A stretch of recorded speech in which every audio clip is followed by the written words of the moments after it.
Greetings. This week is the second Sunday of Advent, and Advent being the season where we prepare for the arrival. That's what Advent means, arrival of the Christ child. The idea is that we are preparing our hearts and minds to celebrate the coming of the Son of God on that first Christmas morning. And the second Sunday of Advent, traditionally, we think on God's love for his children, a love that inspired the Son of God to leave his celestial palace and to take on the indignities of fallen human existence. He loved us so much that, among other things, he came to be with us. Emmanuel, that's what it means, God with us.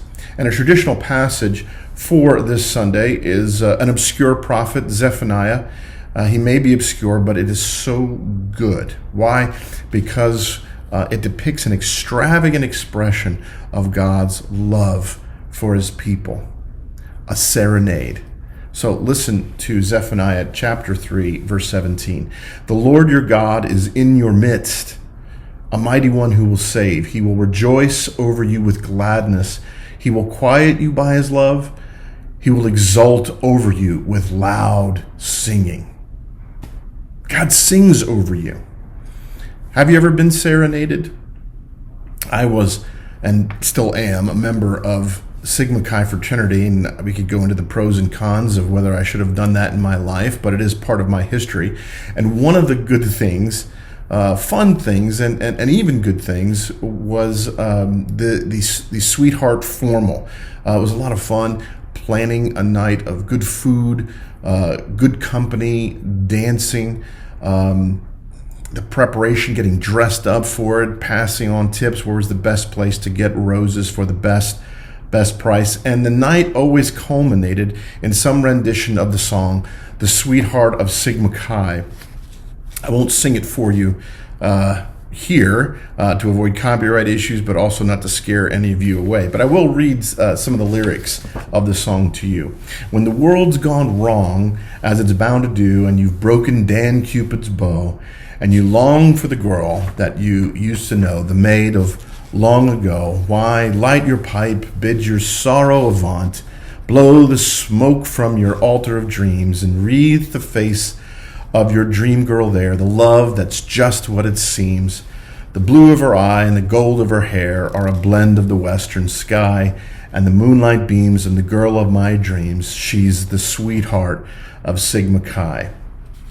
Sometimes, as a fraternity, we would visit a nearby sorority where we had good friends, or maybe an apartment that had a number of women in it that were a part of our meal plan. So we got to be friends with them because we either had lunch or dinner with them, and we would go over to those places and serenade them with the Sweetheart of Sigma Chi.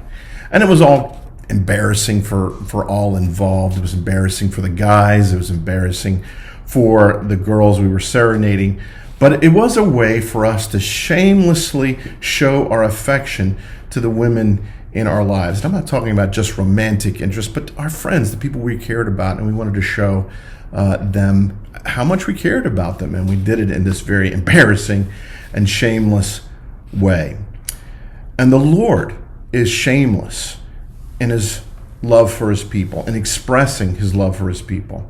I think about the Father in the story of the prodigal son. Jesus depicts God the Father waiting for us who are wanderers coming home. And when he sees his son far off, he runs out to him. And you have to imagine, the first century Jewish father hiking up his robes and running down the dusty road to his son, and then throwing his arms around the neck of his son.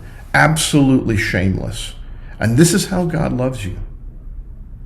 He is willing to humiliate himself in awkward displays, serenading you, leaving his celestial palace to take on flesh.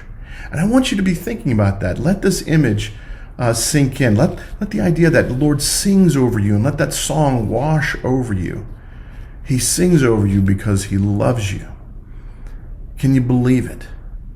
I pray this Christmas you experience more of that shameless love that God has for you. Blessings on you all.